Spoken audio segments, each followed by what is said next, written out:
இப்போது புதிய அறிமுகம் ஆச்சி ஹோட்டல் சாம்பார் 50 கிராம் ரூபாய் 20 மட்டுமே.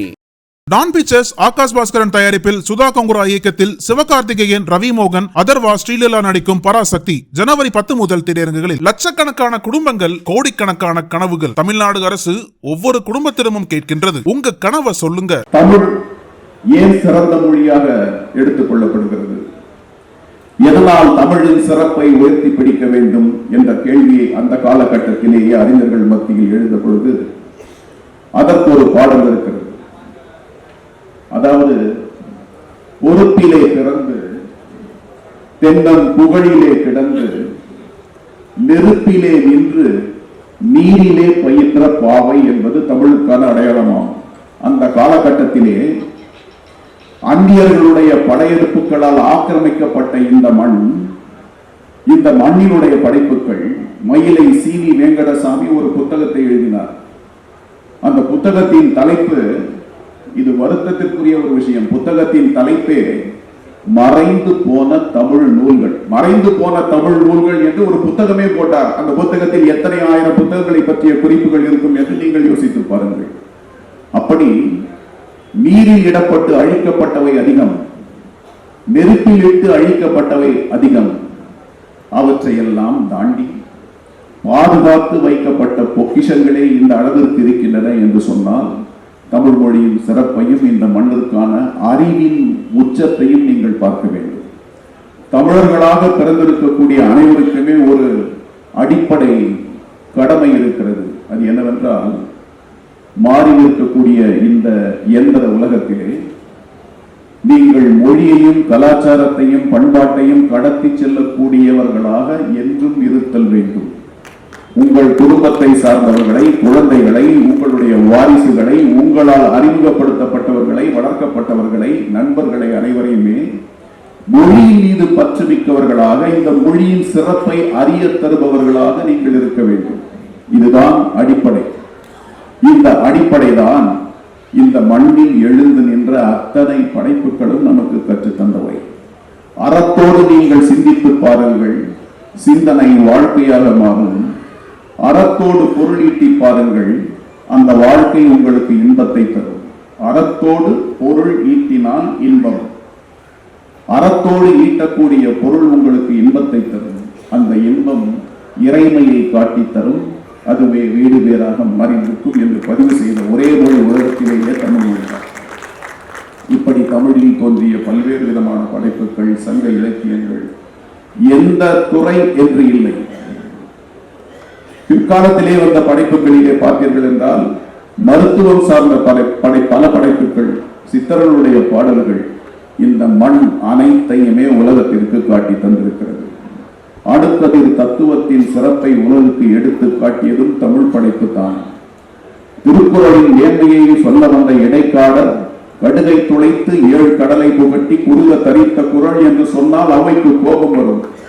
நீ என்ன கண்ணில் தெரியக்கூட கடுகை பற்றி சொல்லிக் கொண்டிருக்கிறாய்? மண்ணுக்கே புலப்படாத அணுவை துளைக்கலாம், புரோட்டான் நியூட்டான் மூலமாக உடைக்கலாம் என்று இன்று அறிவியல் சொல்கிறது என்றால், 2000 வருடங்களுக்கு முன்பு அந்த தமிழ் கிழவி சொன்னால், அணுவை துளைத்து 7 கடலை புகட்டி குறுக தரித்த குறள் என்று உலகத்தின் வாழ்க்கையின் மாந்தர்களின் அனைத்து விதமான அசைவுகள் குறித்த ஒரே படைப்பான திருக்குறளை பற்றி அவை அந்த விதத்திலே பதிவு செய்தாள். இப்படியாக இந்த மண்ணிலே எழுந்து நின்ற பல்வேறு படைப்புகள், அந்த படைப்புகளின் உன்னதங்கள், இதை பற்றி பேராசிரியர் சுந்தரமூர்த்தி அவர்களும் எழுத்தாளர் பெருமாள் முருகன் இருவரும் பதிப்பு துறை சார்ந்த பல்வேறு தரவுகளை புத்தகங்களாக்கி தந்திருக்கிறார்கள். 2 புத்தகங்கள் அவசியம் பதிப்பாளர்கள் உட்பட அனைவருமே படிக்க வேண்டிய புத்தகம். அந்த புத்தகம் பேராசிரியர் சுந்தரமூர்த்தி அவர்கள் தந்திருக்கக்கூடிய அந்த நூலிலே தமிழகத்திலே இருந்த பல்வேறு விதமான ஓலைச்சுவடிகள்,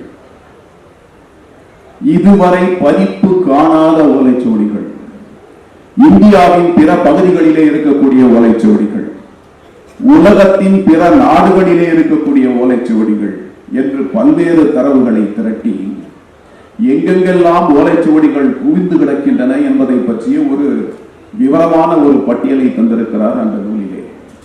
உலக நாடுகள் பலவற்றிலே இருக்கக்கூடிய ஓலைச்சுவடிகள், இதுவரை பதிப்பு காணாத ஓலைச்சுவடிகள் என்ற குறிப்பு அந்த நூலில் இருக்கிறது. அப்படி என்றால் இன்றைக்கு ஆகச்சிறந்த ஒரு பாடலாக ஒரு சங்கத்தமிழ் பாடலையோ அல்லது நேற்று எழுதப்பட்ட பாடலையோ நாம் குறிப்பிட்டு சொன்னால் கூட அதை காட்டிலும் உன்னதத்தை தொட்டு நிற்கக்கூடிய பாடல்கள், படைப்புகள் அடங்கிய பல்வேறு ஓலைச்சுவடிகள் குவிந்து கிடக்கின்றன. கல்கத்தாவிலே இருக்கக்கூடிய நேஷனல் லைப்ரரி இருக்கிறதே, தேசிய நூலகம் கல்கத்தாவிலே, வையாபுரி பிள்ளை அந்த நூலகத்திற்கு 4500 புத்தகங்களை பரிசாக தந்தார். நினைத்து பாருங்கள், இன்றைக்குமே நம் வீட்டிலே 1000 புத்தகங்கள் இருக்கிறதா என்ற கேள்வியை எழுப்பினால் ஒரு சிலர் மட்டும்தான் இருக்கிறது என்று சொல்ல முடியும். அந்த காலகட்டத்திலே புத்தகங்களை தேடி திரிந்து ஊவே சாமிநாத ஐயர், ராகவங்க ஐயர், வையாபுரி பிள்ளை, ஆனந்தரங்கம் பிள்ளை இவர்கள் எல்லாம் பல்வேறு விதங்களிலே தொகுத்து எடுத்து பதிப்பித்துக் கொண்ட அந்த படைப்புகளை வைத்துத்தான் தமிழின் உன்னதம், தமிழர்தம் மேன்மை, பெருமை என்ற எல்லாவற்றை பற்றியும் இன்று நாம் பேசிக் கொண்டிருக்கிறோம். எப்படியெல்லாம் அவைகள் பாதுகாக்கப்பட்டன, எப்படியெல்லாம் அவை இந்த காலகட்டத்திலும் பொருந்தி வரத்தக்க படைப்புகளாக இருக்கின்றன என்பதை அந்த புத்தகத்திலே படைப்பு சங்கத்தமிழ் இலக்கியங்களை பற்றி, பல்வேறு விதமான நாட்டுப்புற கலைகள் சார்ந்த பாடல்களை பற்றி, மருத்துவ படைப்புகளை பற்றி, அகராதிகளை பற்றி, நிகண்டுகளை பற்றி, அனைத்தை பற்றியும் விஸ்தீரணமான பார்வை கொண்ட அற்புதமான நூலாக அந்த நூலை பேராசிரியர் சுந்தரமூர்த்தி அவர்கள் தந்திருக்கிறார். இது ஒரு ஆவணம், பதிப்பாளர்கள் உட்பட அனைவரும் கையிலே வைத்திருக்க வேண்டிய ஆவணம். அப்படிப்பட்ட படைப்புகளை தாங்கி அந்த படைப்புகளின் உன்னதத்தை உலகறிய தர வேண்டும் என்ற நோக்கத்தோடு பதிப்பாளர்கள் பணியாற்றி வருகிறார்கள். அவர்களுடைய பணி, பத்திரிகைகள் சார்ந்து பதிப்பாளர்களாக இயங்கக்கூடிய பலருடைய பணி இந்த மண்ணின் உன்னதமான பணி என்பது என்று குறிப்பிடுவதிலே நான் பெருமை கொள்கிறேன். ஏனென்றால் மொழிகளில் ஆகச்சிறந்த மொழியான தமிழ் மொழி சார்ந்து இயங்கக்கூடிய இவர்கள் அனைவரும் ஏதோ 4-5 பேர் ஒன்றாக சேர்ந்து ஒரு நிறுவனத்தை நடத்தி புத்தகங்களை நமக்கு கொண்டு சேர்க்கிறார்கள் என்று குறுகிய பார்வையை வைத்துவிட முடியாது. தங்களின் வாழ்வின் பல்வேறு விதமான கணங்களை அவர்கள் இழந்துதான் இந்த துறையிலே அவர்கள் கால் பதித்து உன்னதமான படைப்புகளை நமக்கு கொண்டு வந்து சேர்த்திருக்கிறார்கள். 1812 திருக்குறள் முதலாக பதிப்பிக்கப்பட்டது. இன்றைக்கு வரை ஆயிரக்கணக்கான நூல்கள், பல்லாயிரக்கணக்கான கட்டுரைகள் அந்த நூலின் மீது எழுப்பப்பட்டிருக்கின்றன.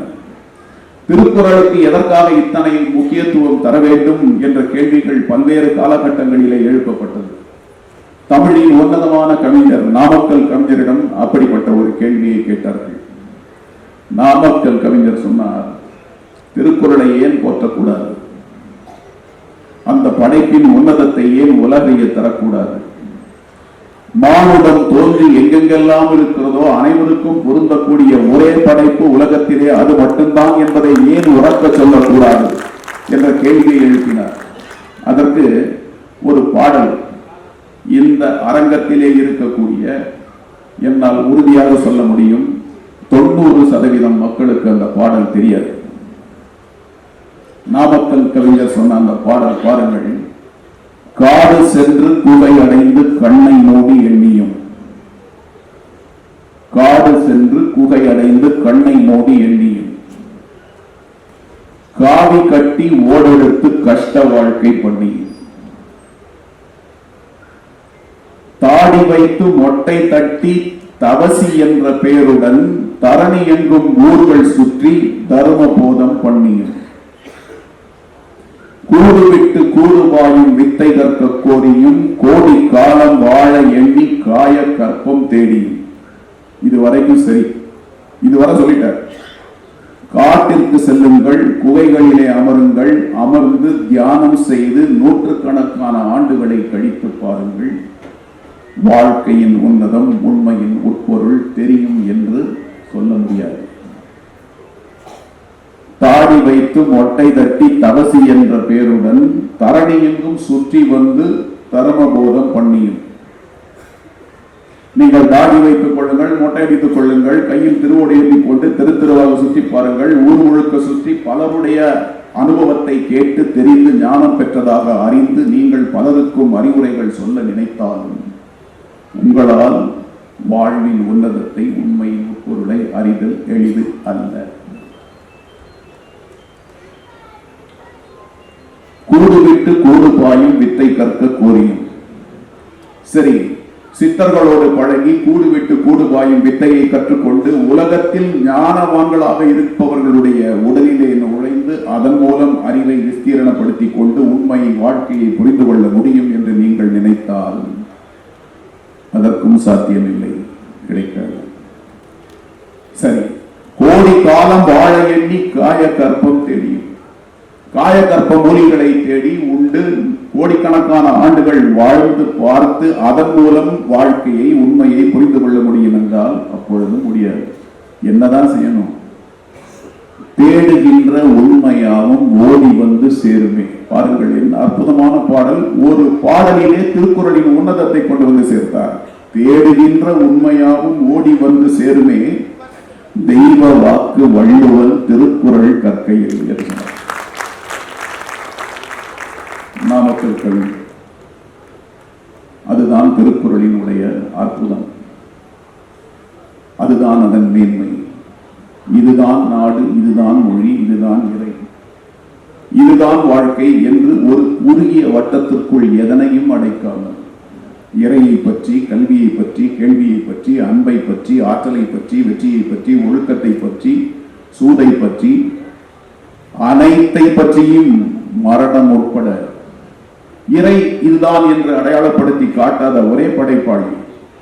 எது இறை என்ற கேள்வியை எழுப்பினால் வையத்துள் வாழ்வாங்கு வாழ்வம் வானுரையும் தெய்வத்துள் வைக்கப்படும். வாழ்வாங்கு வாழ்ந்து பார்த்தால் அதுதான் இறை என்று சொல்லி தந்த அற்புதமான அந்த படைப்பு 1812 முதலாக பதிக்கப்பட்ட அந்த சரித்திரம், உலகம் முழுக்க திருக்குறள் படியெடுக்கப்பட்டு எங்கெங்கெல்லாம் சென்றது என்ற சரித்திரம், இவற்றை பற்றியெல்லாம் அந்த நூல் மிகவும் தெளிவாக கூறுகிறது. நாமக்கல் கவிஞர் அதை பற்றி பல்வேறு விதங்களிலே எழுதியிருக்கிறார். தமிழினுடைய சிறப்பை சொல்லும் பொழுது ஒரு காலகட்டத்திலே கம்பராமாயணத்தின் சிறப்பு பல்வேறு விதமாக எடுத்து வைக்கப்பட்டது. அதற்கு எதிரான கருத்துக்கள் பரப்பப்பட்ட பொழுது நாமக்கல் கவிஞர் அதையும் கண்டித்தார். தமிழின் அடையாளம் 2 முக்கியமான படைப்புகள். கோடிக்கணக்கான படைப்புகள் தமிழிலே எழுந்திருக்கின்றன. திருக்குறள் முதன்மையானது. தமிழின் விஸ்தீரணத்தை, தமிழகன் வாழ்வை, தமிழகத்தினுடைய மொழியினுடைய மாண்பை எடுத்து சொன்ன இன்னொரு படைப்பு என்று அவர் கம்பராமாயணத்தை சொல்கிறார். கம்பராமாயணத்தின் சிறப்பு என்னவென்று அவரை கேட்டார்கள். இதற்கெல்லாம் அப்பாற்பட்டவர் நாமக்கல் கவிஞர். அவர் சொன்னார், மால் கடிந்த தவமுனி வான்மீகி என்பான், வனத்திடையே தான் கண்டு கொண்டு வந்த பால் படிந்து உள்ளடர்ந்து பருத்து நீண்டு பரிமளிக்கும் பலவின் கனி உலகுக்கு ஈந்தான். எப்பேற்பட்ட படைப்பு! அறிவின் விஸ்திரணத்தை அடைந்து அதன் மூலம் படைத்து காட்டிய அந்த படைப்பு மால் கடிந்த தவமுனி வான்மீகி என்பான், வனத்திடையே தான் கண்டு கொண்டு வந்த பால் படர்ந்து முள்ளடர்ந்து பருத்து நீண்டு. ஒரு பலாக்கனி எப்படி இருக்கும்? பால் படர்ந்து முள், அடர்ந்த முள், பருத்து நீண்டு பரிமளிக்கும் பலவின் கனி உலகு கீர்ந்தான். இது வான்மீகி கொடுத்த அந்த படைப்பு. அடுத்து கம்பனுக்கு வருகிறான். மேல் படர்ந்த பிசினகற்றி, அந்த பலாவின் மேலே படர்ந்திருக்கக்கூடிய பிசினை அகற்றி, அப்படி என்றால் மூலத்திலே பல்வேறு விஷயங்கள் இருக்கின்றன, அவற்றையெல்லாம் தள்ளிவிட்டு மெல்ல கீறி, அந்த பலாவை கீறுகையிலே வேகத்தை காட்டினால் படைப்பின் உன்னதம் கெட்டுவிடும் அல்லவா, அதனால் மெல்ல கீறி மெதுவாக சுளை எடுத்து, மெதுவாக அந்த சுளையை எடுத்து தேன் கலந்து நூல் படிந்த மனத்தவர்க்கு விருந்து வைத்தான். அறிவில் சிறந்தவர்கள் கூட வியந்து போகக்கூடிய விதத்திலே தமிழின் மேன்மையை தமிழ் சொற்களால் நூல் படித்தவர்க்கு விருந்து வைத்தான். யார்? கம்பன் என்ற தமிழ் தாயார் நோற்றமைந்த தமிழின் சிறப்பை உச்சத்தில் கொண்டு வைத்தார் நாமக்கல் கவிஞர். அப்படிப்பட்ட அறிஞர்கள் பல்வேறு விதங்களிலே இந்த மொழியை பற்றி, இந்த மண்ணை பற்றி, இந்த மண்ணின் கலாச்சாரத்தை பற்றி, மண்ணின் மாண்பை சிறக்கச் செய்யக்கூடிய பல்வேறு அறிஞர்களை பற்றி எல்லாம் படைத்தவற்றையெல்லாம் தொகுத்தெடுத்து பாதுகாத்து ஓலைச்சுவடிகளாக பல்வேறு விதங்களிலே எந்திரங்கள், அச்சு எந்திரங்கள் பல்வேறு இடங்களிலே வர ஆரம்பித்த பின்னால் அவற்றையெல்லாம் பதிப்பித்து நமக்கு கொண்டு வந்து சேர்த்திருக்கிறார்கள் என்ற விதத்திலே அவர்களுக்கு நாம் என்றும் நன்றியுடையவர்களாக இருப்போம். புத்தகங்கள் உங்களுடைய வாழ்க்கையை உன்னதமாக்கும். நீண்ட நேரம் தலைகுனிந்து ஒரு நூலை வாசித்து முடிக்கையிலே அந்த நூல் சிறிது உங்கள் தலையை உயர்த்தும்.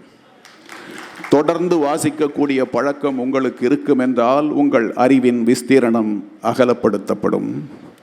அகலப்படுத்தப்பட்ட அறிவு உங்களுக்கு காட்டித்தரும்.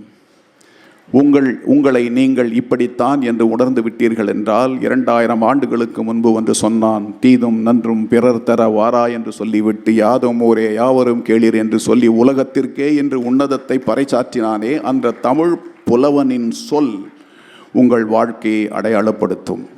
புத்தகங்களை நேசித்தல், புத்தகங்களோடு உங்கள் வாழ்க்கையை தினமும் சிறிது நேரமாவது செலவிடுதல் உங்களை உயர்த்தக்கூடியது என்று சொல்லி புத்தகங்களை நமக்கு தரக்கூடிய பதிப்பாளர்களுக்கு என்னுடைய வாழ்த்துக்களை சொல்லி, இந்த அரங்கத்திலே தொடர்ந்து இந்த புத்தக கண்காட்சியிலே பங்கேற்கக்கூடிய நண்பர்கள் அனைவருக்கும் வாழ்த்துக்களை சொல்லி, நீண்ட நாட்கள் கழித்து நான் பார்த்த நண்பர் கோபால் அவர்கள், நக்கீரன் கோபால் அவர்களுக்கு நன்மை சொல்லி இந்த வாய்ப்பிற்கு நன்றி கூறுகிறேன். வணக்கம்.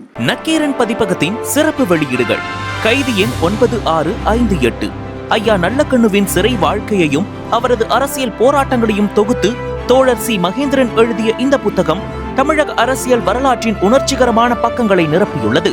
இன்றே படியுங்கள், வரலாற்றை உணருங்கள், எதிர்காலத்தை வடிவமையுங்கள். நக்கீரன் டிவிக்கு சப்ஸ்கிரைப் செய்யுங்கள். உங்கள் ஆதரவே எங்கள் பலம். ஆசிரியர்களுக்கு நண்பனாகவும் மாணவர்களுக்கு ஆசானாகவும் திகழும் தேர்வு வழிகாட்டி. ஒவ்வொரு பாடத்திற்கும் அனுபவமிக்க ஆசிரியர்களின் துல்லியமான தெளிவான விடைகள். CNC இருக்கு, தேர்வு பயம் எதற்கு? இது தீரன் பப்ளிஷிங் ஹவுஸ் விற்பனை வெளியீடு.